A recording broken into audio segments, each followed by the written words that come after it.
आज मैं आपके सामने क्या विश्लेषण लेके आया हूँ। वीडियो के थंबनेल्स के थ्रू आप समझ गए होंगे कि आखिर आज विश्लेषण क्या होगा।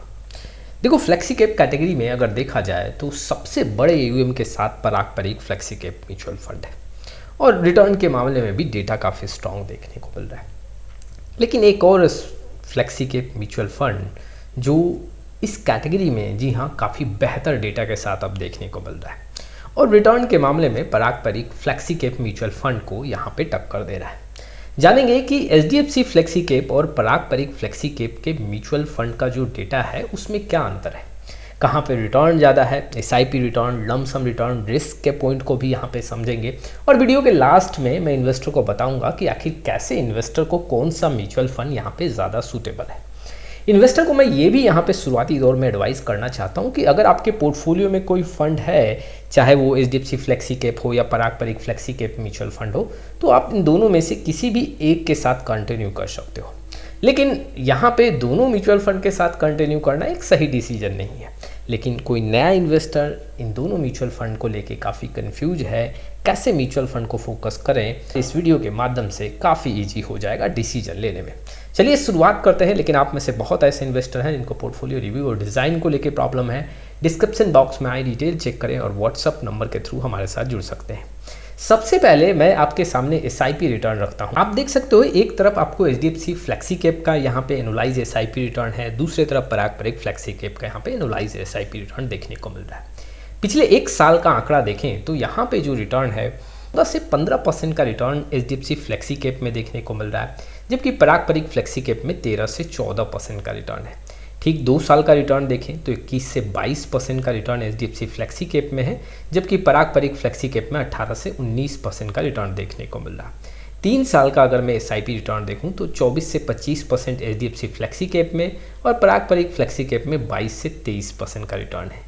5 साल का आंकड़ा देखूं तो यहाँ पे एचडीएफसी फ्लेक्सी कैप में 25 से 26 और पारंपरिक फ्लेक्सी कैप में 20 से 21% का रिटर्न देखने को मिल रहा है। 10 साल के आंकड़ों के बेसिस पे अगर हम देखें तो 19 से 20% एचडीएफसी फ्लेक्सी कैप में यहाँ पे एनुलाइज एसआईपी रिटर्न है और पारंपरिक फ्लेक्सी कैप में भी यही आंकड़ा 19 से 20% देखने को मिल रहा है। तो लंबे समय का आंकड़ा देखें तो वाकई में दोनों म्यूचुअल फंड का जो रिटर्न है वो बराबर यहाँ पे एसआईपी में देखने को मिल रहा है। लेकिन अगर मैं शॉर्ट ड्यूरेशन का आंकड़ा देखूं, जैसे 1 साल 2 साल का आंकड़ा देखूं, तो इसमें एचडीएफसी फ्लेक्सी कैप का आंकड़ा काफ़ी मजबूत है। 3 साल और 5 साल में भी आंकड़े मजबूत देखने को मिल रहे हैं। लेकिन एसआईपी के मामले में दोनों म्यूचुअल फंड अपनी कैटेगरी एवरेज और बेंचमार्क के परफॉर्मेंस को बीट कर रहे हैं। चलिए अब लमसम रिटर्न पे आते हैं कि लमसम रिटर्न क्या कहता है इन दोनों म्यूचुअल फंड का। लमसम रिटर्न का आंकड़ा देखें तो 1 साल में जो एचडीएफसी फ्लेक्सी कैप है वो 9% के ऊपर का रिटर्न दिया है। पारंपरिक फ्लेक्सी कैप यहाँ पे 10% के ऊपर का रिटर्न यहाँ शो कर रहा है। 3 साल में अगर देखा जाए तो एचडीएफसी फ्लेक्सी कैप लमसम के अकॉर्डिंग 27 से 28 और पारंपरिक फ्लेक्सी कैप में 24 से 25% का रिटर्न शो हो रहा है। 5 साल के अंतराल में यहाँ पे एचडीएफसी फ्लेक्सी कैप करीबन 30% के आसपास और पारंपरिक फ्लेक्सी कैप करीबन 25 से 26% का रिटर्न शो कर रहा है। 10 साल में अगर देखें तो यहाँ पे एचडीएफसी फ्लेक्सी कैप 20% के आसपास और पारंपरिक फ्लेक्सी कैप यहाँ पे 17 से 18% का रिटर्न शो कर रहा है। और सिंस इंसेप्शन की बात करें तो यहाँ पे एचडीएफसी फ्लेक्सी कैप 18 से 19 और पारंपरिक फ्लेक्सी कैप 19 से 20% का रिटर्न शो कर रहा है। अब देखो आंकड़ों के हिसाब से अगर देखें तो लॉन्ग टाइम में, जी हाँ, जो बहुत बड़ा लॉन्ग टाइम है, सिंस इंसेप्शन का आंकड़ा देखें तो उसमें पारंपरिक म्यूचुअल फंड का आंकड़ा मजबूत है। शॉर्ट ड्यूरेशन का भी आंकड़ा देखें पिछले 1 साल का लमसम के अकॉर्डिंग तो यहाँ पे पारंपरिक फ्लेक्सी कैप म्यूचुअल फंड का आंकड़ा मजबूत है। बट 3 साल 5 साल और 10 साल में एचडीएफसी फ्लेक्सी कैप के आंकड़ों में जी हाँ काफ़ी मजबूती देखने को मिला है। अब रिस्क को समझते हैं।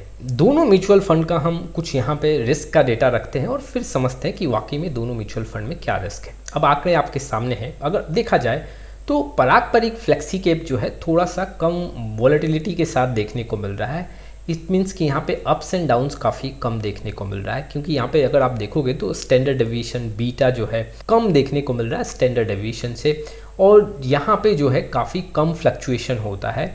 और ये जो पारंपरिक फ्लेक्सी कैप है वो काफ़ी कम सेंसिटिव है, मार्केट के मूव के अकॉर्डिंग काफ़ी कम मूवमेंट यहाँ पे देखने को मिल रहा है। अगर देखा जाए तो दोनों जो फंड है वो काफ़ी स्टेबल है और दोनों फंड जो है कैटेगरी एवरेज को बीट कर रहे हैं। रिस्क एडजस्टेड रिटर्न की बात करें, शार्प टेन्योर रेशियो की बात करें तो यहाँ पे एचडीएफसी फ्लेक्सी कैप जो है वो लीड कर रहा है। यहाँ पे शार्प रेशियो थोड़ा यहाँ पे ज़्यादा देखने को मिल रहा है और यहाँ पे इंडिकेट कर रहा है कि ज़्यादा पैसा बना के देने का सक्षम है HDFC flexi cap mutual fund, और रिस्क भी यहाँ पे ज़्यादा है अगर कंपेयर करें हम पारंपरिक फ्लेक्सी कैप म्यूचुअल फंड से। 10 ईयर रेशियो की बात करें तो 10 ईयर रेशियो दोनों म्यूचुअल फंड का आसपास देखने को मिल रहा है। Reward for market related risk है वो दोनों का करीबन बराबर देखने को मिल रहा है। अल्फ़ा की बात करें तो जो HDFC है वो काफ़ी यहाँ पे आउट परफॉर्म कर रहा है और यहाँ पे जो रिटर्न है वो थोड़ा ज़्यादा शो कर रहा है कंपेयर टू पारंपरिक, जो कि अगर आप देखोगे तो इनका जो बेंचमार्क से कंपेयर किया गया रिटर्न है उसमें जो है HDFC ज़्यादा डिफरेंस से बीट कर रहा है। अब देखो मेरा फाइनल यहाँ पे क्या कॉल है। पारंपरिक flexi cap mutual fund, HDFC flexi cap mutual fund दोनों काफ़ी बेहतर फंड्स हैं, लेकिन अगर देखा जाए, अगर मैं लमसम रिटर्न की बात करूं, SIP रिटर्न की बात करूं, तो यहाँ पे HDFC flexi cap mutual fund का आंकड़ा मजबूत है। लेकिन रिटर्न के साथ साथ अगर मैं ये भी आंकड़ा देखूं, जैसे कि डाउन साइड प्रोटेक्शन की बात करूं, तो डाउन साइड प्रोटेक्शन में HDFC फ्लेक्सी कैप कमज़ोर देखने को मिल रहा है अगर मैं पारंपरिक फ्लेक्सी कैप म्यूचुअल फंड से कंपेयर करूं। डाउन साइड प्रोटेक्शन का मतलब है 2020 के गिरावट की बात करूं या फिर कम पैसा बना के दिए थे कुछ सिचुएशन में। पारंपरिक फ्लेक्सी कैप म्यूचुअल फंड में HDFC फ्लेक्सी कैप से कम गिरावट देखने को मिला है और कई बार जो है रिटर्न जहां नहीं बना है वहां कुछ यहाँ पे पारंपरिक फ्लेक्सी कैप म्यूचुअल फंड में बनता हुआ देखने को मिला है। लेकिन अब प्रॉब्लम क्या है, देखो अगर देखोगे तो कम रिस्क के मामले में यहाँ पे पारंपरिक फ्लेक्सी कैप म्यूचुअल फंड बेहतर देखने को मिल रहा है। लेकिन अगर रिटर्न की बात करूँ तो यहाँ पे HDFC flexi cap mutual fund का रिटर्न भी काफ़ी अच्छा है।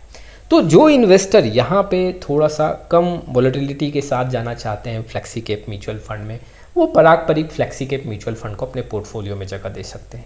लेकिन जो इन्वेस्टर यहाँ पे थोड़ा सा ज़्यादा वॉलेटिलिटी के साथ और रिटर्न भी ज़्यादा चाहिए तो वो HDFC flexi cap mutual fund को जगह दे सकते हैं।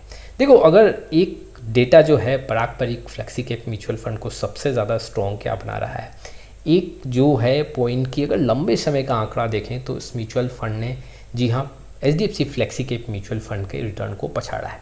दूसरा जो एक है डाइवर्सिफिकेशन के मामले में, यहाँ पे अगर आप देखोगे पारंपरिक फ्लेक्सी कैप म्यूचुअल फंड में तो इंटरनेशनल इक्विटीज़ है जो काफ़ी ज़्यादा इस फंड को सपोर्ट करता है। लेकिन देखो रिटर्न और रिस्क के पॉइंट को इन्वेस्टर को अपने रिटर्न और रिस्क से कंपेयर करना चाहिए और फिर किसी एक फंड का सिलेक्शन अपने पोर्टफोलियो में करना चाहिए। मैंने पूरा व्यू अपने हिसाब से रिटर्न और रिस्क के अकॉर्डिंग आपके सामने रख दिया। अब आपका कॉल है, जी हाँ, आप अपने पैसे के मालिक हो।